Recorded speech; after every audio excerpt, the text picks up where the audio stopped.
Well, hello, it's Rebecca. How are you doing today? I hope this video finds you well and in excellent health.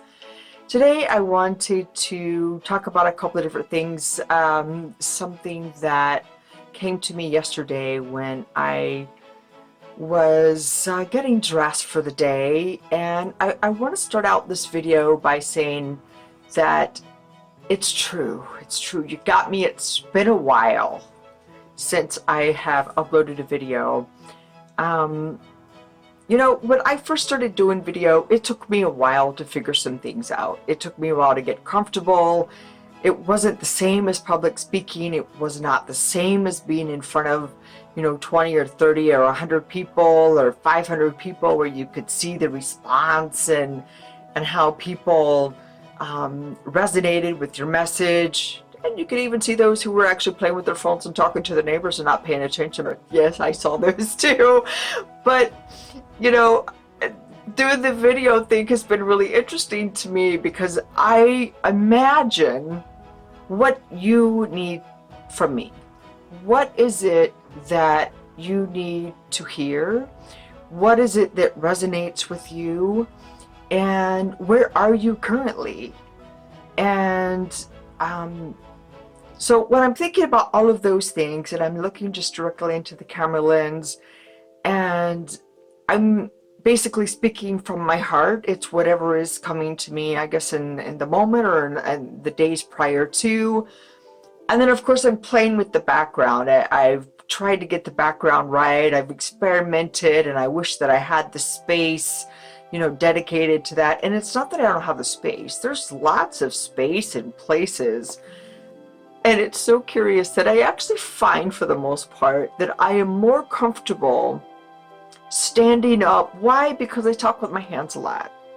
Of course, the comical thing about that is that the camera will tend to move around and bounce around a little bit. So I'm still figuring some things out.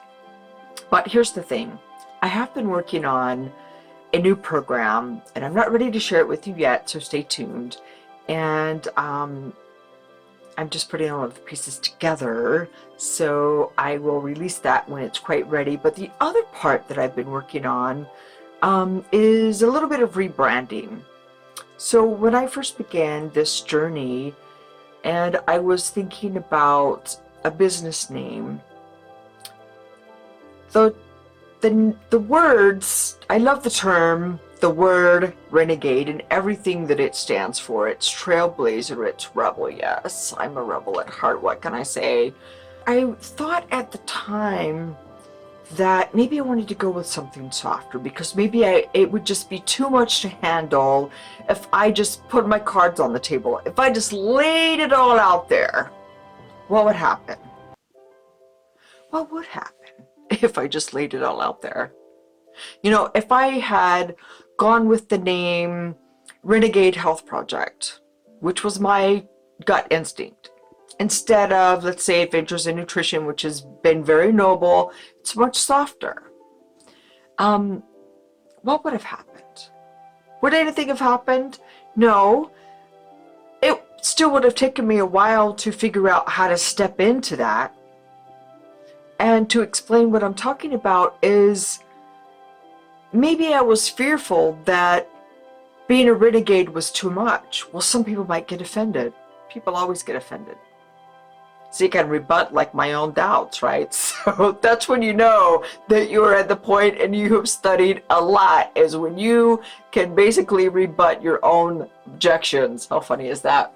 So I think what I figured out was that maybe I was afraid to stand in my own power of how I had even defined what a renegade was. Where does the fear actually come from? This leads me to the point that I was thinking of yesterday. Where is the fear generated? If we go all the way back to our childhoods, and if I think about just myself, I was an outdoor kid. It was hard for my mom to get me to come inside when it was dusk. and take a bath and scrub those dirty little toes. I always wanted to be outside, and I didn't want to put shoes on because I think I love the feeling of just the grass. But continuing on, when we were children, when we were babies and then toddlers, we were fascinated by so many things. We're fascinated by puzzles and how the square block fits into the square hole and how the circular block fits into the circular hole. They had toys for that. Here, fit this shape into this. And we might have sat there and we fiddled around with it a little bit until we got it right.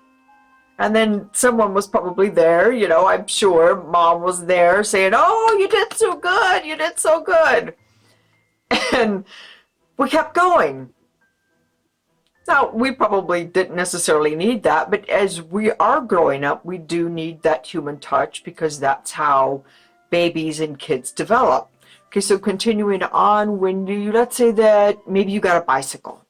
I had a bicycle when I was younger. I think I had a little basket on it, if I remember. Anybody remember the name Huffy? I had a little Huffy, and I remember the first time being my dad trying to train me. I had training wheels on my first bike, and on this Huffy, and it wasn't so bad. It was a little wobbly at first, and once you get your footing, you're like, hey, I can do this. This is great.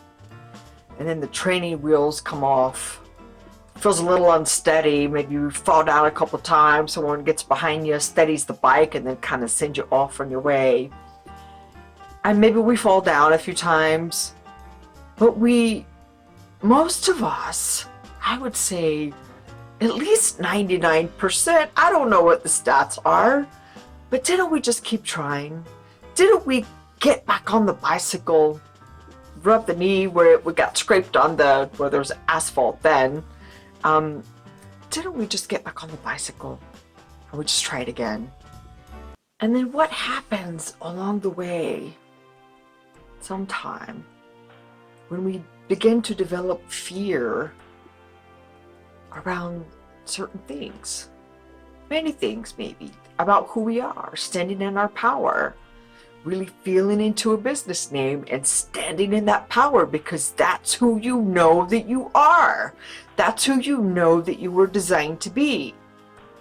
What about when it comes to other things like nutrition, let's say? How do we get to the point to where we fear change? We don't want to change. But what if the change could be better than what we have right now?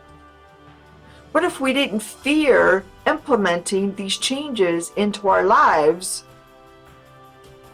And what if we didn't fear the good health that could come to us and the vibrancy that we could feel around that? What if we thought about reaching a healthy weight in a different way?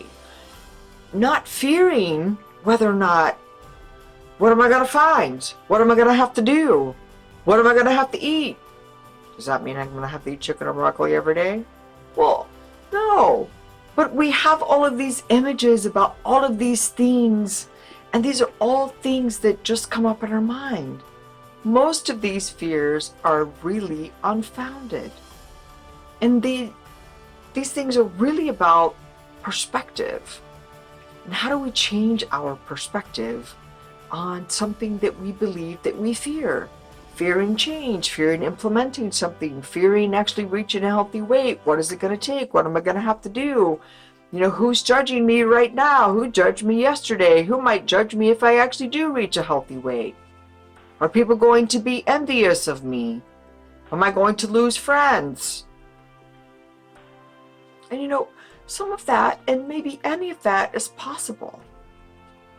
But what do you, in your inner being, in your core, what do you want? What do you want? For your life, for your health, for your body.